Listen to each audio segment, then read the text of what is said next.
ప్రియమైన వారులారా, మీ అందరికీ నా హృదయపూర్వక వందనాలు. అందరూ బాగున్నారు కదమ్మా? వాక్యము చదువుకుందాము. లూకా సువార్త 23వ అధ్యాయం 43వ వచనంలో చదువుకుందాం. యేసు తండ్రి, వీరేమి చేయుచున్నారు వీరెరుగరు గనక వీరిని క్షమించుడని చెప్పిన వారు ఆయనను, అంటే వీరిని క్షమించుడి అని చెప్పాను. దేవుడు ఏమని చెప్తున్నారంటే, దేవుడు పట్ల చేసిన వారు, అపహాసము చేసిన వారు, హేళన చేసిన వారు, పిడుగుద్దులు గుట్టిన వారు, దేవుడిని సిలువేయమన్న వారిని, వీళ్ళందరి విషయంలో దేవుడు కోపపడలే కానీ క్షమించమన్నారు. మరి ఆయన క్షమించే మనసు కలిగి ఉన్నారు. ఆయన కలిగి ఉన్న నీవు నేను ఎలాగున్నాం? క్షమించే వారిగా ఉన్నామా? మనం ఇతరుల పట్ల ప్రేమ కలిగి ఉంటున్నామా? ఇతరులు మన ఎడల ఒకసారి 2 సార్లు చేసిన తప్పుదములు క్షమించగలుగుతున్నామా?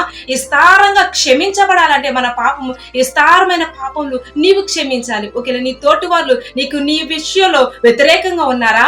ఒక లూకా సువార్తలో అధ్యాయంలో చూస్తే ఒక వ్యక్తి దేవుణ్ణి ప్రశ్నిస్తాడు. ఒక మనుషుడు ఎన్ని పాపములు చేస్తే ఎన్నిసార్లు క్షమించాలని అడుగుతాడు, తెలుసు కదమ్మా?